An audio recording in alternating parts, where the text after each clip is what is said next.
ముఖ్యమంత్రి హోదాలో తొలిసారి రేవంత్ రెడ్డి 6 నెలల క్రితం దావోస్ పర్యటనకు వెళ్లారు. తెలంగాణకు పెద్ద ఎత్తున పెట్టుబడులు ఆకర్షించేందుకు ప్రయత్నాలు చేశారు. కానీ అక్కడ రాష్ట్రానికి పెట్టుబడులను ఆకర్షించడంలో రేవంత్ ఫెయిల్ అయ్యారనే మాట గట్టిగా వినిపించింది. ఈ క్రమంలో ఆ అపవాదును పోగొట్టేందుకు రేవంత్ రెడ్డి ఇటీవల రెండోసారి విదేశీ పర్యటనకు వెళ్లారు. ఈ నెల తన బృందంతో కలిసి అమెరికాకు వెళ్లారు.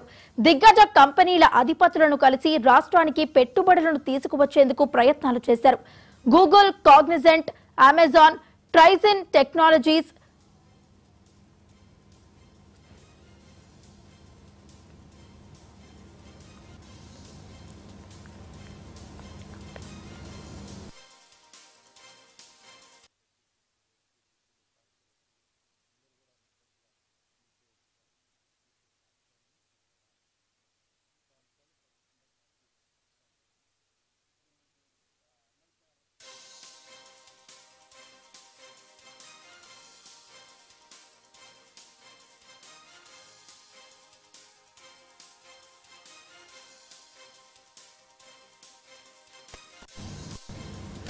Google, Cognizant, Amazon, Trizen technology, జోయిటీస్ వంటి కంపెనీలతో పాటు ఉన్న తక్కువ సమయంలోనే 50 కంపెనీల అధిపతులతో రేవంత్ రెడ్డి సమావేశమయ్యారు.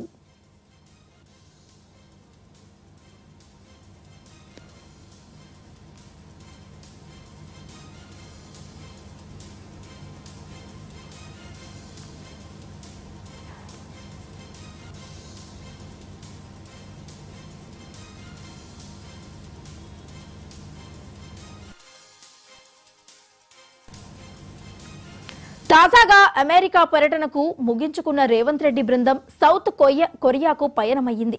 ఈ క్రమంలో రేవంత్ రెడ్డి అమెరికా పర్యటన సక్సెస్ అయ్యిందా, ఫెయిల్యూర్ అయ్యిందా అనే దానిపై పెద్ద ఎత్తున చర్చ జరుగుతోంది. అయితే దావోస్ పర్యటన ఫెయిల్ అయినప్పటికీ రేవంత్ రెడ్డి అమెరికా పర్యటన మాత్రం గ్రాండ్ సక్సెస్ అయ్యిందనే మాట వినిపిస్తోంది. తెలంగాణకు పెట్టుబడులు తీసుకురావడంలో రేవంత్ రెడ్డి ఈసారి సక్సెస్ అయ్యారనే మాట వినిపిస్తోంది. దిగ్గజ కంపెనీలతో రేవంత్ రెడ్డి పలు ఒప్పందాలు చేసుకున్నారు.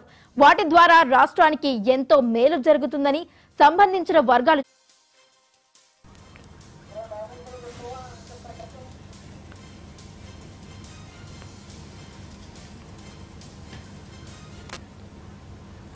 దిగ్గజ కంపెనీల అధినేతలకు ఫ్యూచర్ సిటీ మీద తన విజన్ ను చెప్పుకునే విషయంలో రేవంత్ రెడ్డి సక్సెస్ అయ్యారనే భావన వ్యక్తమవుతోంది. అలాగే ఫ్యూచర్ సిటీలో భాగంగా skill university, artificial intelligence city నిర్మాణానికి సంబంధించి తమ ప్రభుత్వ ఆలోచనల్ని రేవంత్ రెడ్డి వివరించగా పారిశ్రామికవేత్తల నుంచి సానుకూల స్పందన వ్యక్తమవుతుందట. మొత్తానికి రేవంత్ రెడ్డి అమెరికా టూర్ ముగిసే సమయానికి మొత్తం 19 దిగ్గజ కంపెనీలు తెలంగాణలో 3,532 కోట్ల పెట్టుబడులు పెట్టేందుకు ముందుకు వచ్చాయని సంబంధిత వర్గాలు వెల్లడించాయి. దీనివల్ల కొత్తగా 30,750 మందికి ఉద్యోగ అవకాశాలు లభించనున్నట్లు తెలిపాయి. మొత్తానికి చూసుకున్నట్లయితే రేవంత్ రెడ్డి బృందం అమెరికా టూర్ సక్సెస్ అయ్యిందనే వాదన బలంగా వినిపిస్తోంది. ప్రస్తుతం సౌత్ కొరియా పర్యటనలో ఉన్న రేవంత్ రెడ్డి టీం అక్కడి నుంచి ఎన్ని పెట్టుబడులు తీసుకువస్తారనేది చూడాలి.